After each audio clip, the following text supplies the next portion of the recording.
Hello po, ako po si Mona. Panganay po kong anak ni Tatay Eric. Si Tatay po, siya yung tipo ng taong hindi madamot.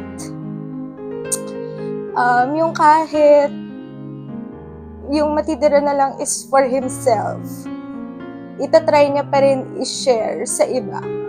Ganun siya sa ibang tao and lalo na sa amin. Very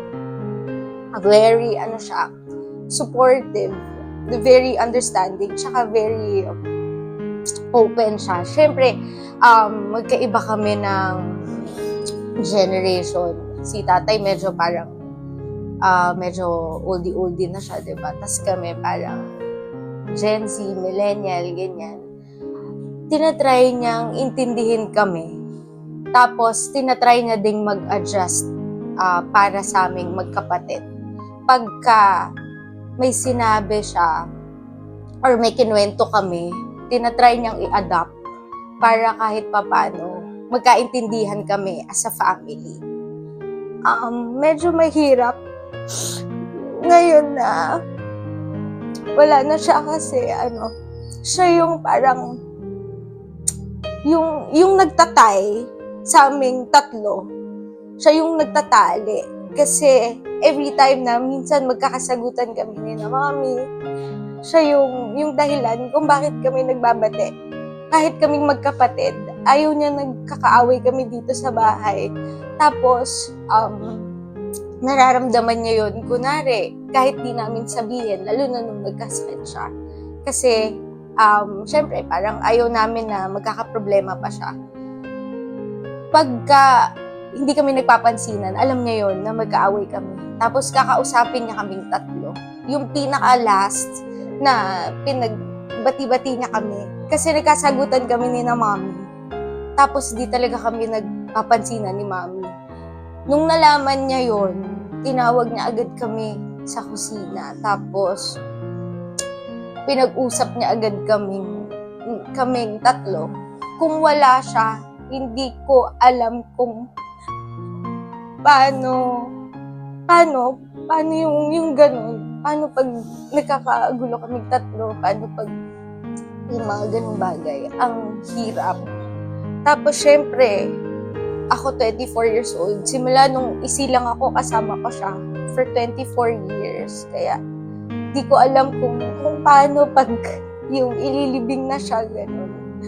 Pero kasi, parang kahit pa paano okay na din. Kasi, sabi nga ni Father, bago siya mawala doon sa Mass, dinidescribe niya kung gaano kaganda yung langit. So, feeling ko doon naman siya pupunta. So, feeling ko hindi ganyan yung itsura niya, hindi siya sobrang payat. Kung ano siya before, yung ganyan, yung cute, tas ang taba-taba niya. Dati kasi, favorite ko, higaan yung ganito niya, kasi taba-taba niya, tas ihag yung tummy niya.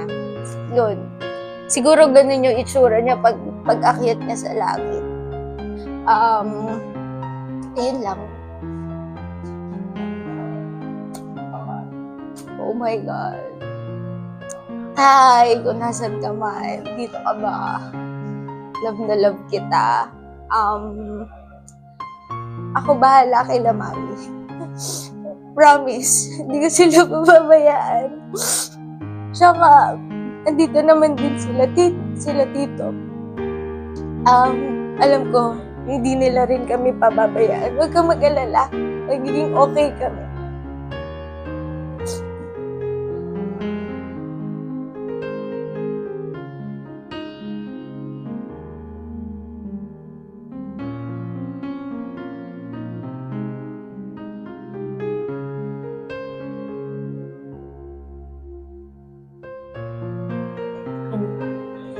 Hello po, ako po si Siniana Magnaye at anak po ako ni Eric Magnaye.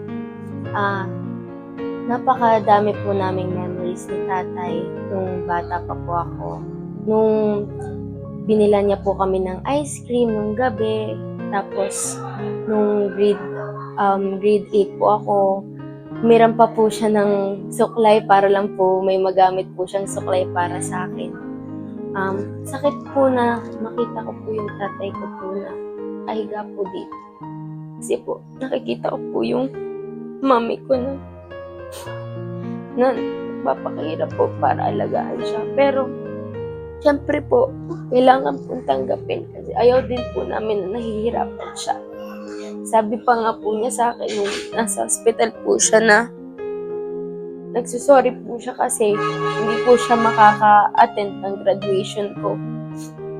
Sabi niya, anak, sorry ha kasi hindi ko alam kung nandun pa ako nung graduation mo. Tapos nung isang araw, binubulungan ko siya na, Tay, okay lang na hindi ka umattend ng graduation ko. Basta hindi ka nagkakaganyan, hindi ka nahihirapan. Alagaan ko si Mami, nandyan ako para sa'yo. Ay para kay Mami. Di namin siya papabayaan. Tapos, kukwento pa nga po siya na yun nga, hindi niya na kaya. Tapos nung nasa hospital kami, tatandaan ko, umiiyak ako sa kamay niya. Hawak-hawak niya yung kamay ko. Tapos, sabi niya, na mahal niya ako. Lang po. Wish I could be the one who could give you love. The kind of love you really need. Wish I could say to you that I'll always stay with you. But baby, that's not me. You need someone willing to give their heart and soul to you.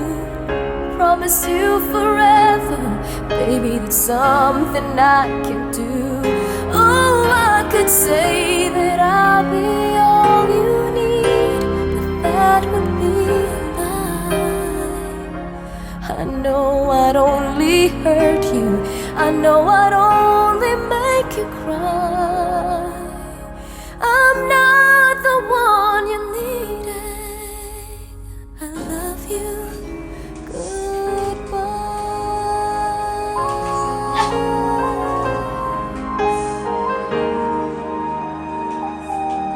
I hope someday you can find some way to understand. I'm only doing this for you. I don't really wanna go, but deep in my heart I know this is the kindest thing to do. You'll find someone who'll be the one that I could never be, who'll give you something better than the love you find with me. Oh, I could say that I'll be all you need, but that would be a crime. I know I'd only hurt you, I know I'd only make you cry. I'm not the one you needed. I love you. Goodbye. Leaving someone when you love someone is the hardest thing to do. When you love someone as much as I love you. Oh, I don't wanna leave you, baby, it tears me up inside. I'll never be the one you needed. I love you. Goodbye.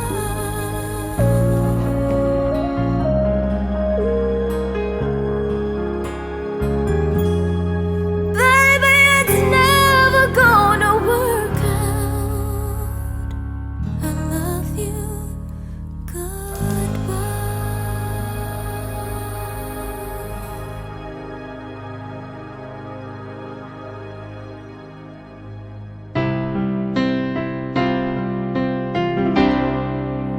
I'm gonna live my life like every day's the last.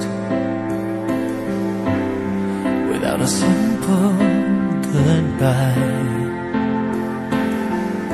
It all goes by so fast. And now that you're gone, I can't cry hard enough. No, I can't cry hard enough for you to hear me now. Gotta open my eyes and see you for the first time. I've let go of you lie. I try letting go of his sky. There it goes, up in the sky.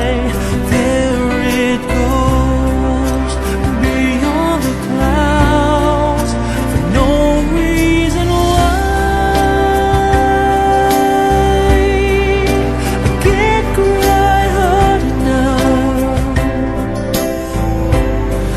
No, I can't cry hard enough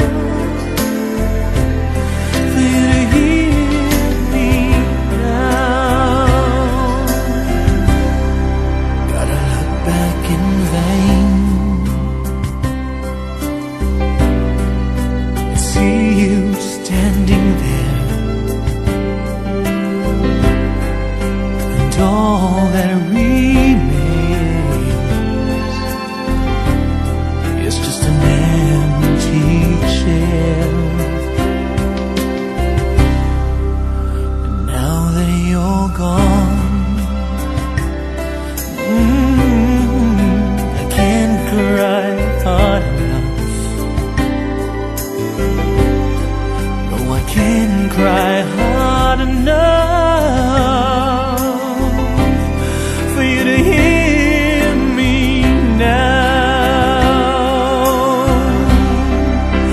There it goes, up in the sky. There it goes, beyond the clouds, for no reason why.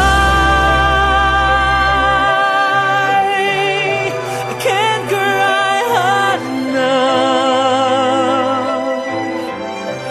No, I can't cry hard enough for you to hear me now.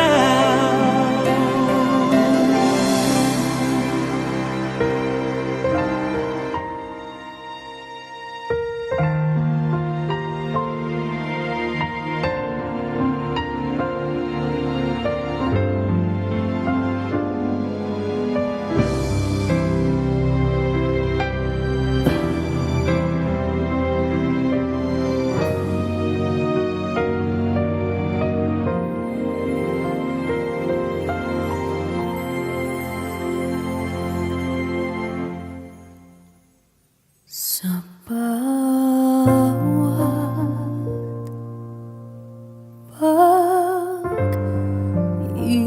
pag-ikot ng ating buhay, may oras kailangan na maghiwalay.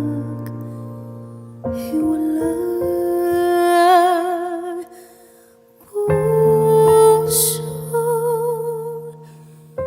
lumamang, walang magagawa. Saan ka, kailan pa muli mahahagan? Magkulang man sa atin itong sandali,